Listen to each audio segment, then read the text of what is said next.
Hello friends, welcome to the channel. Today we will see how a simple woman was mocked when she entered the gate of a $600 million mansion until they found out who she really was. Stay till the end to find out what happened.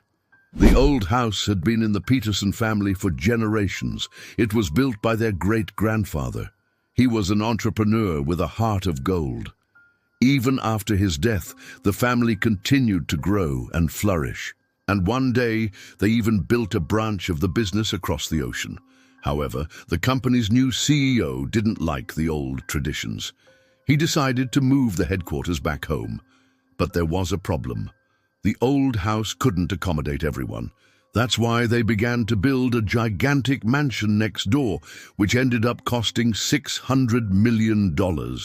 It had everything you could ever want: luxurious rooms, a pool, a gym, a movie theater, a library, even a helicopter pad. The construction took several years. During this time, the family lived in a small apartment building near the construction site.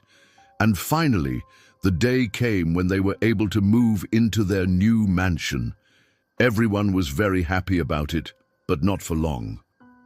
One day, when the movers were bringing things from the old house to the new one of them dropped a vase. The family's maid, Martha, was so scared that she knelt down and started to cry. "I'm so sorry, Mum. I'll pay for the vase myself," she said. "It's all right, don't cry, accidents happen." The owner of the house calmed her down. "Just be more careful in the future." Martha was already over 50 years old. She worked for the family for more than 20 years.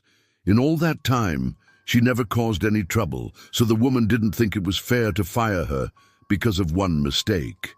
However, she knew that if she didn't do something to prove herself, Martha would quit. So the woman came up with a plan. She told Martha to take the most expensive vase in the house and put it on the shelf in the living room. Then she called all the staff and told them to come to the living room. When they gathered, she turned off the lights, lit a couple of candles, and said, "This is our new house, and I want you all to know that it's cursed. If anyone touches anything in this room, they will die within 7 days." Everyone gasped in surprise and backed away. Then they all left the room, each thinking about how they would escape death in the next few days. Martha was the only one who didn't seem to care. She stood in the corner and watched everyone leave. The next morning, the woman came to the living room. She was very surprised to see that the vase was still on the shelf and no one had touched it. However, when she got closer, she saw Martha sitting under the vase. She was leaning against the shelf as if waiting for something. "Are you crazy? Do you want to die?" the woman screamed at her, but Martha just smiled mysteriously. The woman quickly left the room.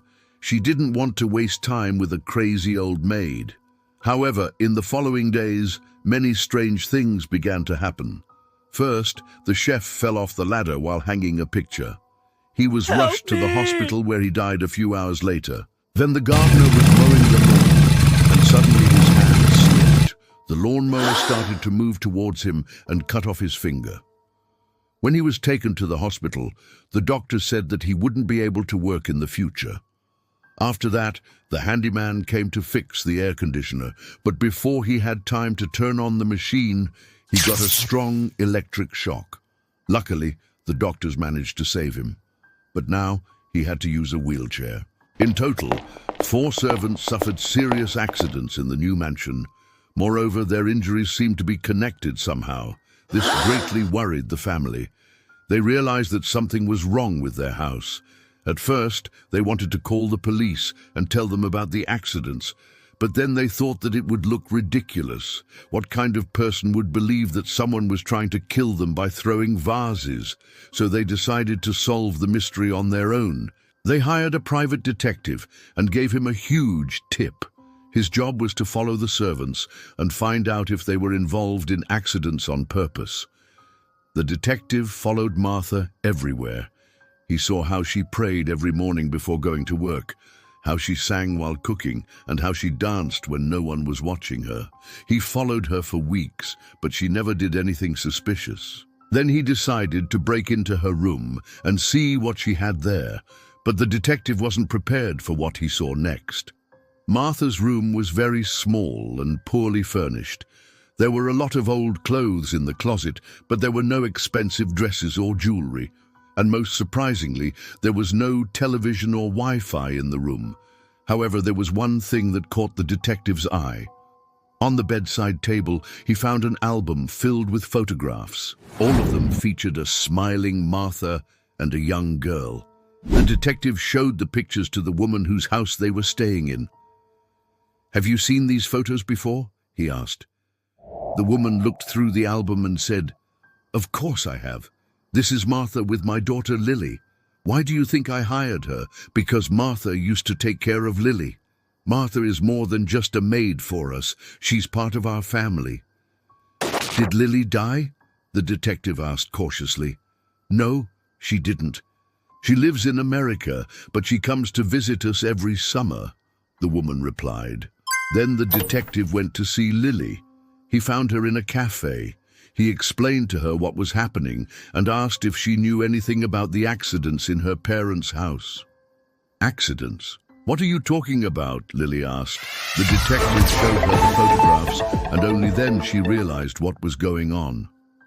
Martha always dreamed of becoming a famous singer, but she had to take care of me, so she gave up on her dreams. I grew up and became a successful singer myself. Now I can go on tour and perform, but I couldn't have done it without Martha. I dedicated my first album to her. It's called The Little Mermaid, and this is how the cover looks, Lily said, showing the detective the album. He took it and saw Martha's photograph on the cover. She was wearing a beautiful blue dress and looking at the camera with a smile. Meanwhile, back at the house, the woman was talking on the phone. "Yes, Lily, I know you miss Martha. Well, come home soon. We miss you too," she said. The detective came back and told the woman everything Lily had said. After that, they all went to the living room where the vase was kept. Martha was standing by the shelf as if waiting for something. "Martha, why didn't you tell us you were Lily's godmother?" the woman asked. "Because you never asked, ma'am," Martha replied. "Why did you risk your life? You could have been killed." "I had to do it, ma'am.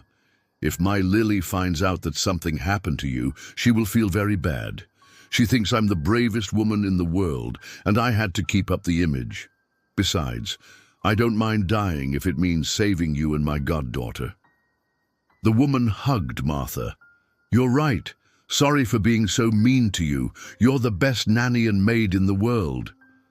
From that day on, Martha continued to work in the house and raised Lily as if she were her own daughter. As for the mansion, it turned out that it was haunted.